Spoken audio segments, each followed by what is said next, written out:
Hawaii was supposed to be the reward. 365 days after bringing down a corporate criminal empire, after choosing principle over revenge, after finding the kind of love that doesn't ask you to shrink, Emem Carolks finally exhaled. Sunday Ocean. Sue Kang's hand in hers. Peace for the first time in years. Then the burner phone rang. Deshawn's voice, frantic, shattered, barely recognizable. 3 sentences in, she heard it. A single gunshot. Then silence. What is it? Then a stranger's voice, calm as winter. You're next. Enjoy Hawaii for now. They thought they'd won. They thought destroying Cardwell was the end of the story. But Cardwell was never the boss. He was just number 19 on a list so powerful it controls presidents, erases governments, and has been watching Emem and Sue Kang since before they ever met. The empire they burned down, it had a shadow behind it. And shadows don't die. Now, let me tell you something you never knew. Did you know? In intelligence and organized crime research, the most dangerous criminal networks operate through a structure called a headless hierarchy, meaning even if you arrest the visible leader, the organization continues functioning invisibly through layers of anonymous command. Real-world examples suggest some of the world's most powerful shadow networks have survived for decades precisely because no single arrest can touch their core. Emem is about to discover that Cardwell wasn't a king. He was a pawn wearing a crown. And there it is. The moment paradise burns and the real war begins. If your love stories where the people who thought they won suddenly realized the game was never over, where love gets tested not by betrayal but by survival itself, and where brilliant women and dangerous men face enemies bigger than anything they've seen, you are exactly where you need to be. Hit that subscribe button right now because this story is moving fast and the twists ahead will leave you speechless.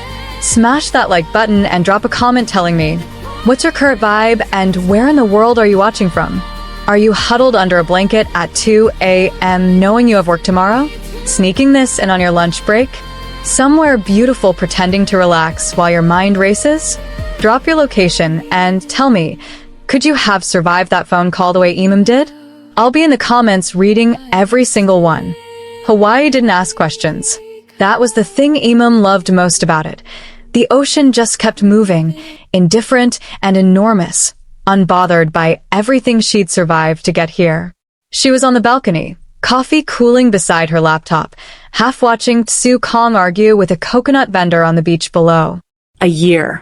365 days since Cardwell's arrest, since the press conference, since she stood in front of cameras and told her own story before anyone could weaponize it. Since she stopped being small. She watched him laugh at something the vendor said, unguarded, real, and thought, this is what winning looks like.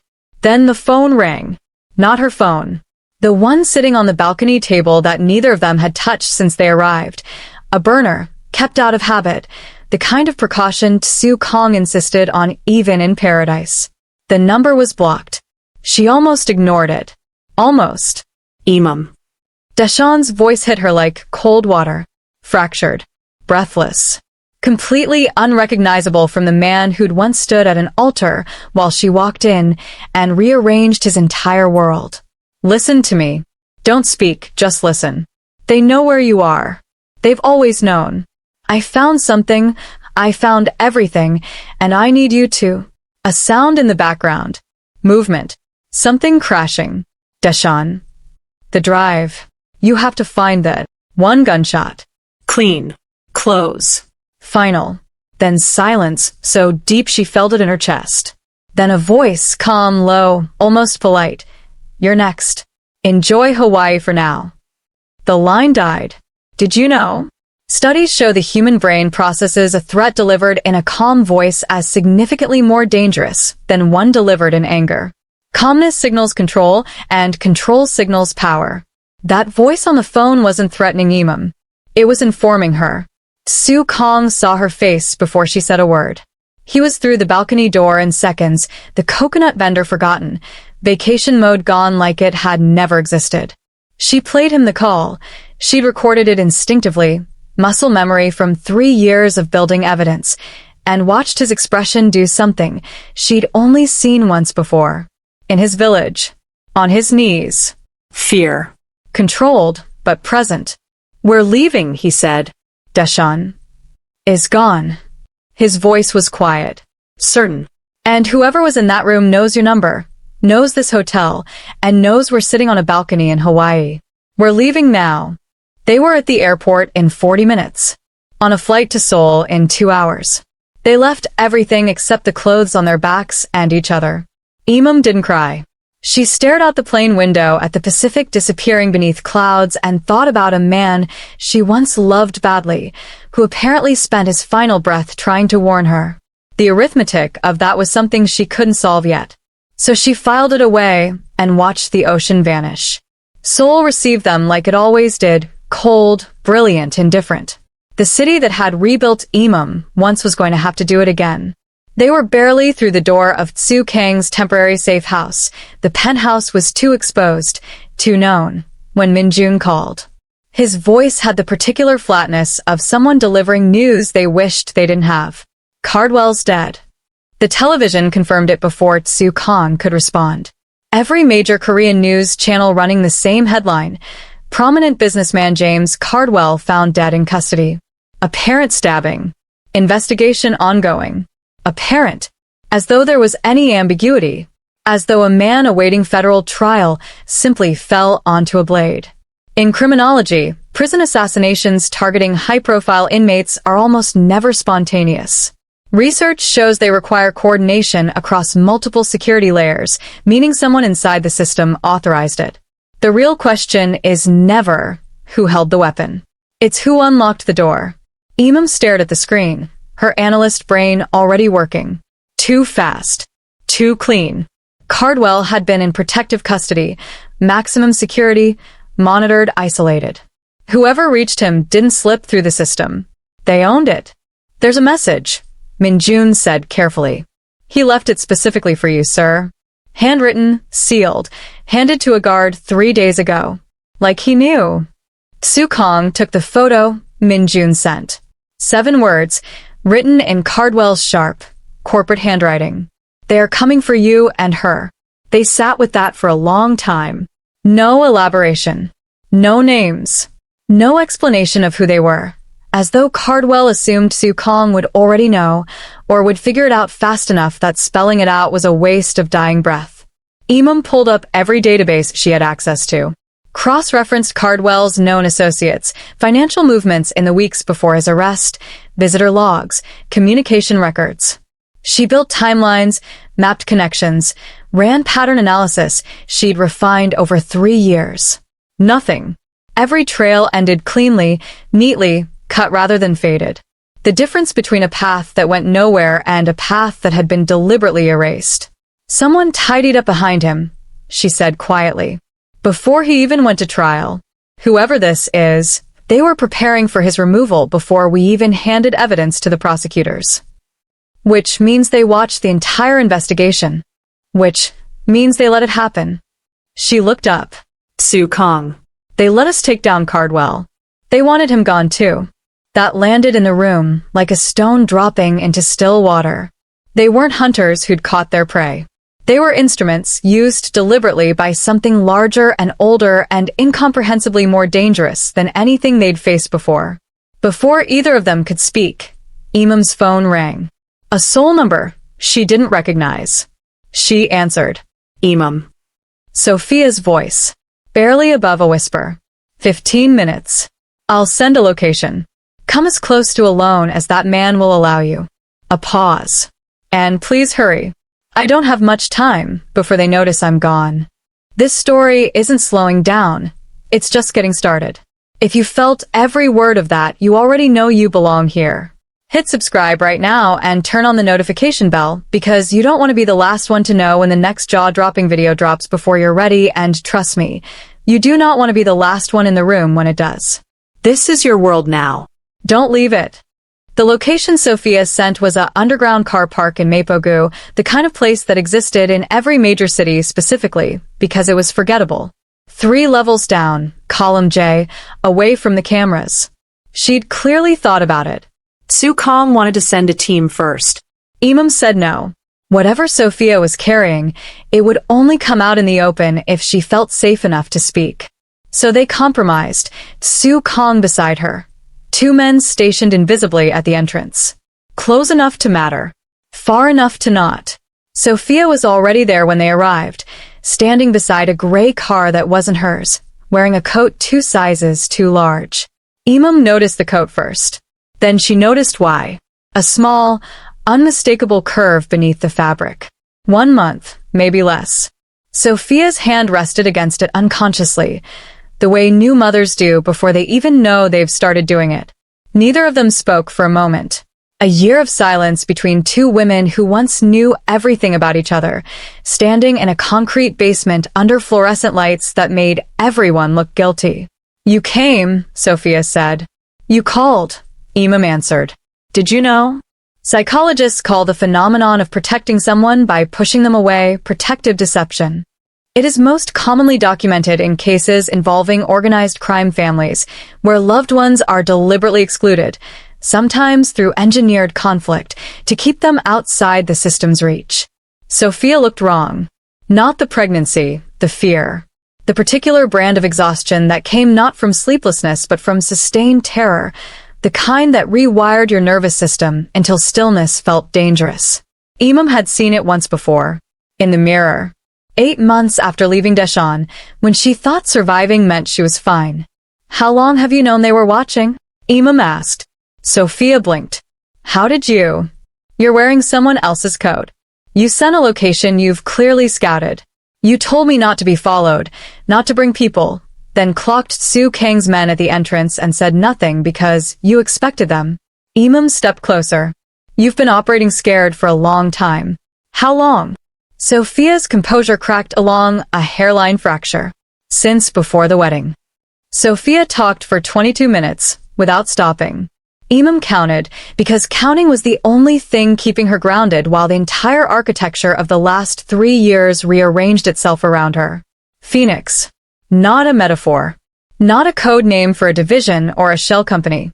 An organization so embedded in global power structures that describing it as criminal felt almost quaint. They didn't break governments. They built them. Installed leaders, erased opponents, rewrote policy from rooms that didn't appear on any official floor plan. They have been operational, Sophia said, her voice barely above breath, for over 60 years. Did you know? Researchers studying deep state theory have documented real historical cases of unelected shadow networks influencing national policy across multiple continents. The CIA's own declassified files confirm covert operations that toppled elected governments in broad daylight. Phoenix isn't fiction. It's the version nobody survived to name. Cardwell was number 19 in their hierarchy. Senior enough to be useful. Junior enough to be disposable. When Emem and Su Kang's investigation threatened to pull threads that led upward, past Cardwell, toward the architecture above him, Phoenix didn't protect him. They removed him. Cleanly. Quickly. And then they turned their attention to the 2 people holding the loose threads. Anyone outside the organization who discovers them, Sophia said, must either die or kill someone for them. Couples are recruited together. Both join or both disappear. Emem felt Su Kang's hand find hers in the dark. She didn't look at him. The affair, she said. Flat. Already knowing. Sophia's eyes filled. We staged it. All of it. Deshawn found out about Phoenix 14 months before you caught us. He panicked. He knew that if you stayed connected to us, you'd eventually surface what he was seeing inside Cardwell's operation. And the moment Phoenix identified you as a threat, she stopped. Steadied herself. You'd have ceased to exist. No trial. No warning. Just gone. The silence that followed was enormous. The conference, Emem said slowly. You almost forced me to attend. The Su Kang business card. I took it from Deshawn's desk. Slipped it to you deliberately. Sophia's voice broke. We needed you connected to someone Phoenix feared. Someone powerful enough that removing you would cost them something. Su Kang was the only name on any list that made them hesitate. Emem thought about the card. 2 years she'd kept it in a drawer. 17 days she'd stared at it before calling. The whole chain of events that followed, the wedding entrance, the partnership, Cardwell's downfall, this life she'd built, all of it seated deliberately by two people she thought had simply betrayed her. Deshawn knew they'd come for him eventually, Sophia continued. She reached into her coat and produced a flash drive, matte black, smaller than a thumb. He spent 8 months compiling this. Every Phoenix transaction he could access through Cardwell's system. Names, accounts, operations, hierarchy. Enough to destroy them, if it reaches the right people. If it doesn't get buried first. Her voice dropped to almost nothing. He gave his life, making sure it survived. She pressed it into Emem's palm and closed her fingers around it. Then she put her other hand on her stomach and looked at Emem with the particular devastation of someone saying something they'd rehearsed and still couldn't bear. We were going to name her Emem. The word landed somewhere underneath language. Emem couldn't respond. Didn't try. Sophia turned to Tsu Kang, straightened, as though delivering a formal instruction. Protect her. Whatever it costs you, protect. Her watch beeped. Once. Sharp. Sophia's eyes went wide. She looked past Emem's shoulder, tracking something with the trained instinct of someone who'd spent months learning to read rooms for danger. A red appeared on Emem's chest. Sophia moved before thought. Before instinct. Pure love operating faster than fear. She stepped in front of Emem and took both shots. The sound was suppressed. 2 soft cracks that echoed once and died in the concrete. Sophia went down slowly, like something leaving rather than falling, and took Emem with her, holding on, arms wrapped tight, almost peaceful in the way of someone who had made their decision long before this moment arrived. Tsu Kang was already moving. His bodyguards converged. 3 went down before they reached the column. He took a shot through the upper arm, grazed, clean, ignored, and pulled Emem upright as Sophia's grip finally loosened. Go, Sophia whispered. Her hand stayed on her stomach. Her eyes stayed on Emem. Find justice. Go.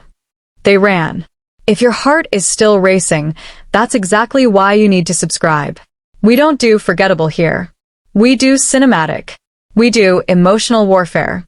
We do stories that find you at 2 a.m. and refuse to let go.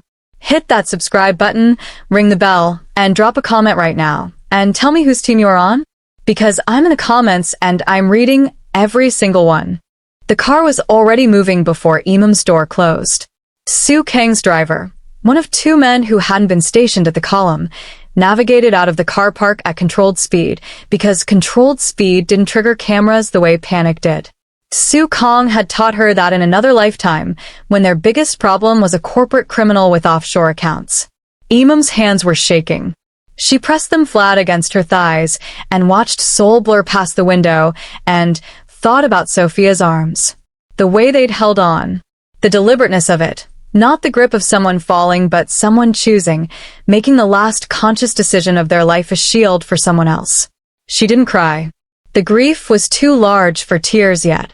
It would come later, in some quiet moment she couldn't predict, and it would be devastating. For now, her nervous system had made a practical decision. Function first, fall apart later. Your arm, she said. Tsu Kang glanced at the wound like he'd forgotten it existed. A clean graze through the left bicep, bleeding steadily through his shirt. He pressed his hand against it without ceremony. It's nothing. It's not nothing. It's survivable. Focus. Did you know? The human body in acute danger releases a surge of adrenaline that can temporarily suppress pain signals entirely, a response called stress-induced analgesia. Soldiers have completed entire missions with serious injuries they didn't feel until hours later. The body is extraordinarily strategic about survival. She focused, pulled out the flash drive, and turned it over in her fingers. Matte black, unmarked, the size of her thumb. Deshawn had died protecting something that weighed less than a coin. She thought about the email she'd sent him years ago, document everything, just in case, and felt the specific cruelty of being right too late. Minjun called. His voice was stripped bare of its usual composure. Sir, we have a situation. We have several, Tsu Kang said. No. I mean, sir, you need to see the feeds when you arrive. All of them. They drove the rest of the way in silence. The safe house television was already running when they walked in. Not one channel. All of them, pulled up simultaneously across 3 screens. Minjun's doing, his way of delivering impossible news efficiently. Emem stood in the center of the room and turned slowly, taking it in. TK Ventures headquarters. Smoke still rising from the east wing, fire service on scene, cause listed as unknown. 3 subsidiary offices across Gangnam. Dark, locked, personnel unaccounted for. The Itaewon warehouse. She hadn't even known that one existed. Completely gutted. Security feeds from 4 locations showed the same choreography. Teams of figures moving through buildings with military precision. Not stealing, not vandalizing. Dismantling. Methodically removing every person and every record as though the operation had never existed. They moved on everything simultaneously, Minjun said. Within a 90-minute window. While we were in Mapogu. Emem heard what he wasn't saying. Phoenix had known exactly where they were going to be. The car park meeting, the timing, either Sophia had been followed or the meeting itself had been allowed to happen. Let the information transfer. Let the drive exchange hands. Then remove every resource Su Kang had while he was occupied and emotionally distracted. Strategic. Patient. Devastatingly efficient. You didn't stumble onto this channel by accident. You were looking for something that actually moves you, and now you've found it. Don't lose it. Subscribe right now, hit the notification bell, and become part of a community that lives for stories this good. Tell me in the comments, what was the moment that got you? I want to know. I'll be there waiting. They watched the footage for 2 hours. All of it. Every feed, every angle, every timestamp. Emem took notes with the mechanical discipline of someone who understood that grief had to wait when information was perishable. Su Kang sat perfectly still beside her, which was more frightening than any reaction she'd seen from him before. Still was how he looked when something had reached the part of him he kept below everything else. When the feeds ended, Minjun quietly left the room. The silence that remained was the particular kind that followed the realization of scale, when you understood that what you were facing wasn't a problem to be solved so much as a climate to be survived. Did you know? Sun Tzu's The Art of War describes the highest form of warfare as defeating an enemy without direct confrontation, by dismantling their resources, alliances, and confidence until resistance becomes structurally impossible. Phoenix didn't attack Su Kang. They simply removed everything he was standing on. Emem plugged the drive into her laptop. It was encrypted, layered, sophisticated, the kind of architecture Deshawn couldn't have built alone, which meant he'd had help inside Cardwell's operation, or had been far more capable than anyone had credited him for. She began working through it systematically, peeling back each layer with the focused quiet of someone performing surgery. What emerged over the next 3 hours rearranged her understanding of everything. Phoenix wasn't a criminal organization operating around government. It was threaded through government, the way roots grow through concrete, invisible until the structure begins to crack. She found names she recognized from international news cycles. A European finance minister. 2 sitting senators.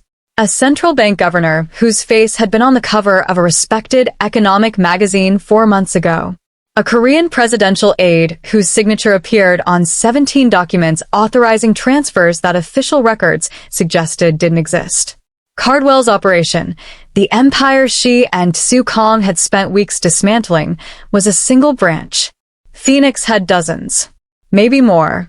The hierarchy ran 60 years deep, across 4 continents, through institutions so fundamental that exposing them wouldn't just create a scandal. It would create a vacuum. If this goes public without the right architecture, she said quietly, it doesn't bring them down. It just creates chaos they can exploit. Su Kang looked at the screen. Can you build the architecture? Given time, yes. Given resources, yes. She looked up. We have neither. He was quiet for a long moment. Then something shifted in his face. Not hope exactly, but the specific expression of a man arriving at a decision he'd been avoiding. There's one resource left, he said. I haven't used it in 7 years. And the last time I did, I left badly enough that I'm not sure it still exists. He paused. My family. Emem looked at him. In a year together, she'd learned the topography of his silences, which ones meant calculation, which meant danger, which meant he was managing something painful. This one was all three simultaneously. How many, she asked. Something moved across his face that might, under different circumstances, have been a smile. Enough. If they'll still have me. He stood, decision made, the particular posture of a man walking towards something he feared more than Phoenix. We leave tonight. And Emem, he stopped. We go as nobody. No cards, no phones, no anything that connects us to who we've been. Just two ordinary people on a train. She looked around the safe house, the screens, the feeds, the burning architecture of everything he'd built. Then she closed her laptop, pocketed the drive, and stood. Then let's go be nobody, she said. For now. The story is far from over. Subscribe now and hit that bell so you're first in line when the next chapter hits. No spoilers for those who sleep on it. No replays for those who weren't watching. This inner circle moves fast. Get in now or spend tomorrow catching up. The train left Seoul at 9:47 p.m. from a platform Emem hadn't known existed, a regional line that appeared on older maps and had apparently never been updated into the digital ones. Cash tickets, purchased separately, from a vendor who barely looked up. 2 worn backpacks. Ordinary clothes that Minjun had sourced within the hour without asking why. They looked like nobody. That was the point. Emem sat across from Kang as the city lights thinned and darkened outside the window, Seoul dissolving into suburban sprawl, and then into something older and quieter. Hills, tree lines, the kind of Korean countryside that existed entirely outside the version of the country she'd inhabited for 3 years. She realized she'd never left the city. Had never had reason to. Tell me about them, she said. Kang looked at his hands. A long pause, not evasion, but the particular gathering of someone organizing memories they'd kept boxed for a long time. Jun, who is the second oldest. Stubborn the way mountains are stubborn, not aggressive, just immovable. He was the one who taught me to fight, then spent years trying to talk me out of using it. A pause. Junhwa is the youngest brother. Quick. Funny. The kind of person who makes you laugh in the middle of an argument and you resent him for it. Another pause, longer. Seo is the eldest. She became our mother when we were still young enough to need one. What happened to your mother? She died when Junhwa was 4. Flat, factual, the way people described old wounds that had scar tissue over them now. Seo was 16. She put herself between us and everything, grief, poverty, our father's worst moods, and never once made us feel the weight of it. He looked up. When I left for Seoul at 23, I told her I'd be back in a year. I didn't go back for 7. Did you know? Psychologists studying estrangement patterns in families find that the person who leaves rarely understands the full impact until they return. Studies show that siblings who assumed caretaker roles experience abandonment trauma with the same neurological intensity as parent-child separation. The bond is functionally identical. Emem watched his profile against the dark window. The man who'd walked into a cathedral like a controlled detonation, who dismantled a corporate empire from a glass office 47 floors above Seoul, who'd held her face like something precious while the city burned below them, sitting on a regional train in borrowed clothes, quietly afraid of his sister. She might not take us in, he said. Then we'll figure something else out. There is nothing else. Then she'll take us in. He almost smiled. Didn't quite get there. They arrived at the village 2 hours before dawn, a cluster of lights in a valley that the 21st century had apparently agreed to leave alone. Stone paths. Low rooftops. The smell of pine and wood smoke and something cooking that made Emem's chest ache in a way she couldn't explain. Kang stopped outside a gate at the edge of the village. Stood there for a moment, just breathing. Then he knocked. The door opened faster than it should have, which meant someone had heard the train. Jun, who appeared first, broad, sharp-eyed, scanning the situation in under a second. Then Jun was behind him, younger-faced, reading the same information and arriving at the same conclusion. The conclusion being, their brother had done something catastrophic. Jun, whose fist connected with Kang's shoulder before a single word was spoken. Not a greeting. Not a punch designed to injure. Something older than that. A language between brothers who'd grown up settling things physically because words took too long. Junwoo followed with a strike to the other shoulder, then grabbed him by the collar. You absolute fool. Junwoo said, in Korean that Emem's 3 years in Seoul was just enough to follow. We heard about TK Ventures on the radio. Do you know what Phoenix does to people who? I know, Kang said. Do you know what they do to families of people who? I know, Junwoo. Then why are you here? Why did you bring this to our door? Jun's voice cracked, fury with grief underneath it, the specific combination of someone who'd been scared before they got angry. Kang didn't defend himself. Just stood in it. Because there's nowhere else, he said quietly. And because I was wrong to stay away. About everything. The brothers exchanged a look. The silent language of men who'd grown up in the same rooms. Then Yunseo appeared in the doorway. Let me be honest with you, stories like this one don't come around often. The kind that sit with you. The kind you think about on your commute and can't shake before bed. If this is your kind of storytelling, subscribe right now and tell me in the comments where you're watching from and what broke you open the most. I read everything. I replied to more than you'd think.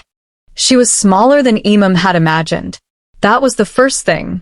Given everything Kang had said, the way he described her as immovable, foundational, the structural beam the whole family had leaned against, Emem had pictured someone physically formidable. But Yunseo Lee was slight, fine-boned, her dark hair shot through with early gray, wearing the expression of a woman who had already known this moment was coming and had decided in advance exactly how she would handle it. She looked at Kang for a long time without speaking. He looked back. And then, slowly, without drama, without anything resembling the controlled deliberateness Emem associated with every movement he made, he went to his knees on the stone path. Not a strategic gesture.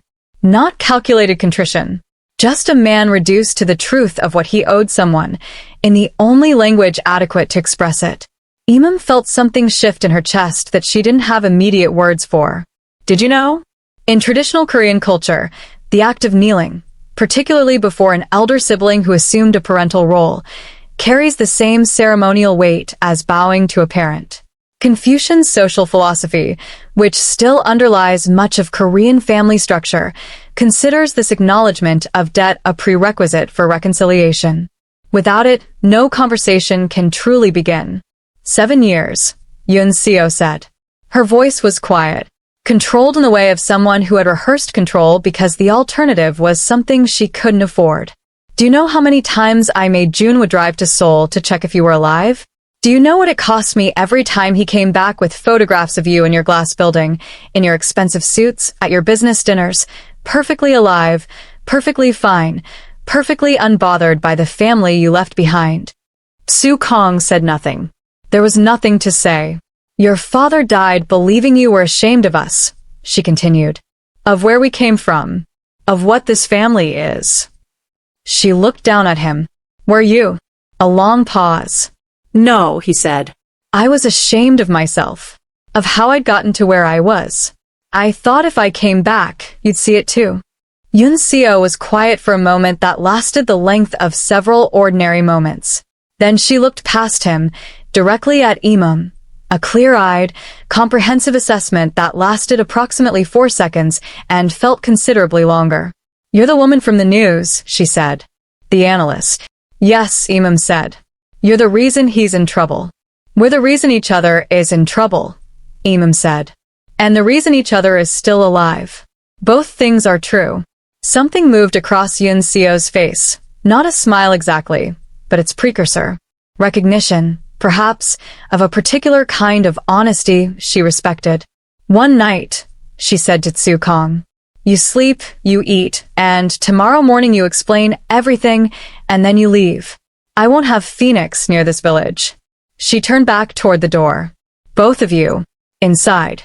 The room they were given was small, warm, achingly ordinary, the kind of room that had been a child's room once and still carried the memory of it. Emem sat on the edge of the narrow bed and felt the accumulated weight of the last 48 hours settle across her shoulders all at once. Hawaii. The phone call. Deshawn's last voice. Sophia's arms. The footage of burning buildings. The train. The kneeling. Kang sat beside her, close enough that their shoulders touched. Neither of them spoke for a long time. She called you by your name, Emem said finally. When she looked at you on the path. She said it so quietly I almost missed it. She always did that, he said. When she was trying not to feel something. Emem nodded. Understood perfectly. They were still sitting like that, shoulders together, drive safely in Emem's pocket, the weight of an enormous enemy pressing against the walls of a small warm room, when the door opened at 2 a.m. Seo stood in the frame. No explanation, no preamble. She crossed the room and wrapped her arms around her brother from behind, her face pressing into the back of his shoulder, and made a sound that had been waiting 7 years to exist. Kang's hand came up and held hers. His jaw tightened. His eyes closed. Emem watched this private, sacred thing and felt, underneath all the terror and grief and impossible odds, something she recognized, the particular relief of a person finding the thing they hadn't known they were looking for. After a long moment, Seo lifted her head. Her face was wet. She looked at Emem with red-rimmed eyes and the ghost of something fierce and alive in them. I've been bored for 3 years, she said. Tell me everything.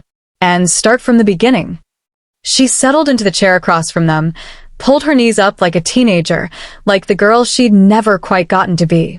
If my brother is foolish enough to make an enemy of Phoenix, then this family is foolish enough to help him finish it. From somewhere deeper in the house, as if they'd been listening, because they absolutely had been. Junwoo's voice carried through the wall. Blood for blood. And Junwoo, closer, practically at the door. Someone put the kettle on. This is going to take a while. The kettle went on. Then another.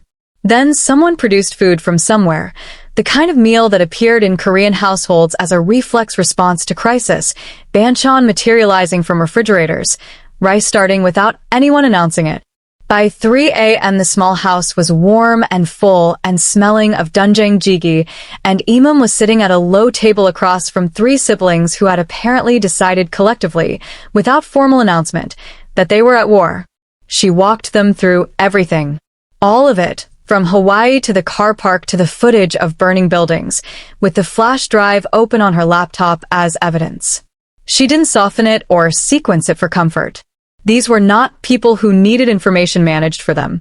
Seo listened without interrupting, her expression moving through something that wasn't quite shock, more like the confirmed suspicion of someone who had always known their brother's world would eventually arrive at their door.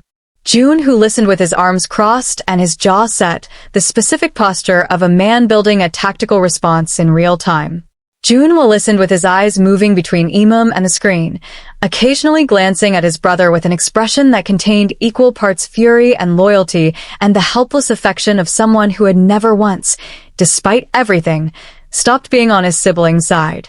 When she finished, the room was quiet for a moment. Then Junwoo said in careful English for Emem's benefit, "How many names on the drive?" Confirmed Phoenix hierarchy? 47. Suspected associates and state-level collaborators? Over 200. Countries? 19. Junwoo looked at his brother. Something passed between them, the compressed communication of men who had grown up speaking the same language underneath language. How long do we have before they trace you here? Junwoo asked. If our exit from Seoul was clean, which I believe it was, perhaps 5 days. A week at most, Kang said. Phoenix is methodical. They'll work outward from the city systematically. The village is remote enough to buy us time. Not enough time. Enough time for what? Seo asked, looking at Emem. For me to build the exposure architecture, Emem said. The drive alone isn't enough. If we simply leak it, Phoenix controls the narrative, buries the key names, and eliminates the source before the story reaches critical mass. We need simultaneous, coordinated delivery to multiple independent international journalists, foreign prosecutors, and oversight bodies, all outside Phoenix's established jurisdictions. Time to drop together, so no single suppression move can contain it. Did you know? Intelligence analysts call this a dead man's switch strategy, prepositioning explosive information across multiple independent carriers so that eliminating the source triggers release rather than preventing it. Several real whistleblowers, including Edward Snowden, used versions of this method to ensure their information survived them. Yoon Seo nodded slowly. Then she stood, smoothed her clothing with the efficient composure of someone shifting from one mode of operation to another, and walked to the back door of the house. She opened it and spoke into the dark in Korean. 2 sentences, calm, directive. Within 4 minutes, 2 men appeared at the door. Within 10, there were 7 people in the room. By dawn, Emem stopped counting. They came quietly, the way people moved who had learned that silence was a form of discipline. From houses throughout the village, from the surrounding hills, from locations Emem couldn't trace. Men and women of varying ages, some clearly trained in the specific way that movement betrayed, the balanced walk, the peripheral awareness, the economy of gesture that didn't come from gyms, but from years of deliberate practice. Others were clearly logistical, people who arrived with equipment, with maps, with the particular competence of individuals who had been waiting for something to do. My family, Kang said quietly beside her. His voice had something in it she'd never heard before. Not pride exactly. Closer to reverence. How many? She asked.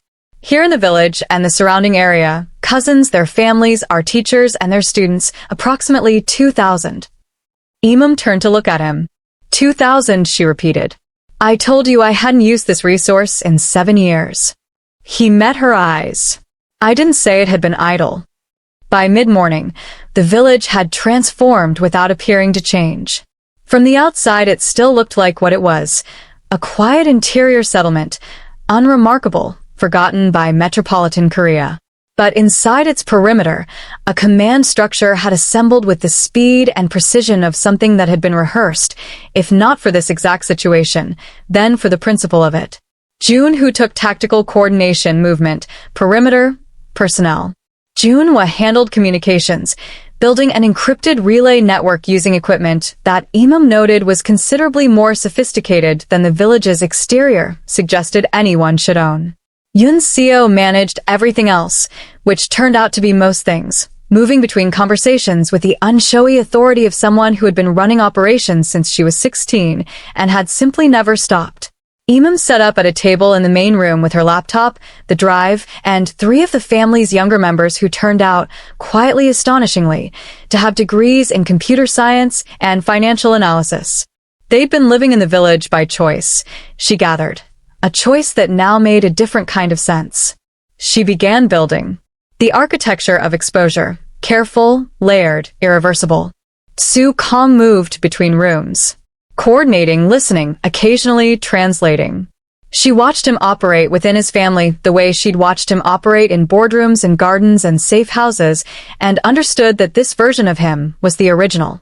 Everything else had been the adaptation. At one point he appeared at her shoulder with food she hadn't asked for, and coffee made exactly the way she preferred, and she looked up at him and thought, there it is. The thing I couldn't name. He didn't ask how she was. He already knew. He just refilled her cup and went back to work. Don't let the algorithm decide whether you come back. You do that. Right now, hit subscribe, turn on the bell, and take control of your own story diet. No more missing releases. No more finding out 3 days late that a new video dropped. You're part of this now. Act like it. And while you're down there in the comments, tell me your favorite line from this entire story. Mine might surprise you.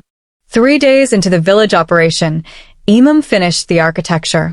She pushed back from the table at 11 p.m., rolled her neck, and looked at the screen with the specific exhaustion of someone who had just built something that couldn't be unbuilt.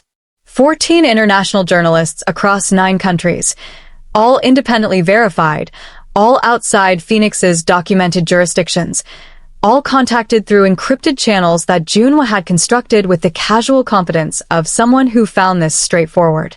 6 foreign prosecution offices. 3 international oversight bodies. 2 investigative news organizations whose editors had, according to research Emem had done 3 years ago on an entirely different matter, previously demonstrated immunity to political pressure. Each recipient had a sealed, encrypted package. Each package contained a different but overlapping segment of the drive's contents, enough individually to be significant, enough collectively to be catastrophic, structured so that the absence of any single segment didn't diminish the whole. No one person held the complete picture. Phoenix couldn't buy silence from everyone simultaneously. They couldn't even identify everyone simultaneously. The dead man's switch had a timer set for 72 hours. Unless Emem manually reset it every 24 hours using a code only she knew, every package would release automatically, simultaneously, to every recipient at once. She was both the trigger and the safety, which meant she had to stay alive, but it also meant that killing her would achieve the opposite of what Phoenix intended. She explained this to the room. June, who stared at her for a long moment, then said something in Korean that made June laugh for the first time in 3 days. "What did he say?" she asked Sukong. "He said you're either the most dangerous person he's ever met or the most dangerous person anyone has ever met, and he hasn't decided which." Did you know? Game theory, the mathematical study of strategic decision-making, identifies the most powerful negotiating position not as strength, but as what theorists call mutually assured consequence. When both sides face identical destruction, neither can rationally attack. Emem didn't just build a weapon. She built a stalemate. On the 4th day, Phoenix arrived. Not to the village, they hadn't found it yet, but they announced themselves through other means. Emem's former employer, Seoul FinTech Solutions, released a statement terminating her contract citing conduct incompatible with company values. Her apartment was listed as vacated in municipal records she hadn't vacated. Her national identification number returned errors in 3 separate government databases she'd tested quietly through proxies. They were erasing her. Not physically, not yet. Digitally first, the way Phoenix apparently preferred to begin. Remove a person's institutional existence, their records, their professional credibility, and by the time you remove the person, there's nobody left to be missed. "They're preparing the ground," she said. "How long before they physically locate us?" June, who asked. 36 hours. Maybe less. They have a name from the train company. Minjun warned me this morning that someone accessed regional rail records for our departure date. She looked at the room. "We need to decide. Do we wait for them to come here, or do we move first?" The room considered this. It was Yun Seo who answered, from her chair by the window. Without looking up from the map she'd been studying for the last hour. "We move first. Always. Waiting is a choice we make for our enemy's convenience." What followed was 12 hours of the most concentrated preparation Emem had ever witnessed. The Lee family, all 2,000 of them, dispersed and coordinated through June was relay network, activated in sequences she watched with something approaching awe. Cells moving into positions across 3 provinces. Routes secured, contacts activated, pressure applied to Phoenix's known local infrastructure through channels that left no traceable origin. They didn't fight Phoenix directly. They dismantled its ability to operate locally, quietly cutting communication lines, pulling logistical support from underneath field operations, making the organization's presence in the region suddenly and mysteriously expensive and unreliable. The family had been watching Phoenix's regional activity for years, Yin Seo explained without particular drama, since a cousin had encountered their operations a decade ago and they'd made it their business to understand what they were looking at. "You've been preparing for this," Su Kong said. "We've been preparing for something," Yin Seo said. "This qualifies." At the 48th hour, Emem received a message through a channel that shouldn't have existed, a direct communication to an address she'd created inside the relay network, which meant Phoenix had broken part of June was encryption. A single line of text, no sender identification. "Withdraw the packages and we withdraw. Final offer." She showed it to Tsu Kong. He read it once. "They're afraid," he said. "They're negotiating," she corrected. "Which means they've calculated that they can't stop the release cleanly. They're trying to make it worth our while not to trigger it." "What do we do?" Emem looked at the screen. Thought about Deshawn's voice on a burner phone in Hawaii. Sophia stepping into a red, with something like peace on her face. A flash drive carried across a car park like a last testament. A name that never got used, a baby who would have been called Emem, who had never had the chance to exist. She typed her response. For words. No deal. Reset complete. 24 hours later, every package released simultaneously across 14 time zones. By the time Phoenix's internal systems registered the breach, the story was already on 6 international front pages in 4 languages, with corroborating documentation that prosecutors in 3 countries confirmed as credible within hours. By evening, 2 Phoenix-linked officials had resigned in Europe. A Senate investigation was announced in Washington. Interpol issued a statement acknowledging an ongoing inquiry into a transnational financial network, though they didn't name it yet. They would. Kang found her at the window when the first confirmations came through, watching the village settle into its evening quiet, smoke from chimneys, the sound of families, the ordinary persistence of a life that had managed to stay outside the reach of powerful things that wanted to control it. It's not over, he said. No, she agreed. But it started. And it can't be unstarted. He stood beside her. Their shoulders touched. Below in the courtyard, June was attempting to teach June who something that was making June who progressively less patient. Yunseo appeared at the courtyard door, watched them for 2 seconds, and said something that made both brothers stop immediately.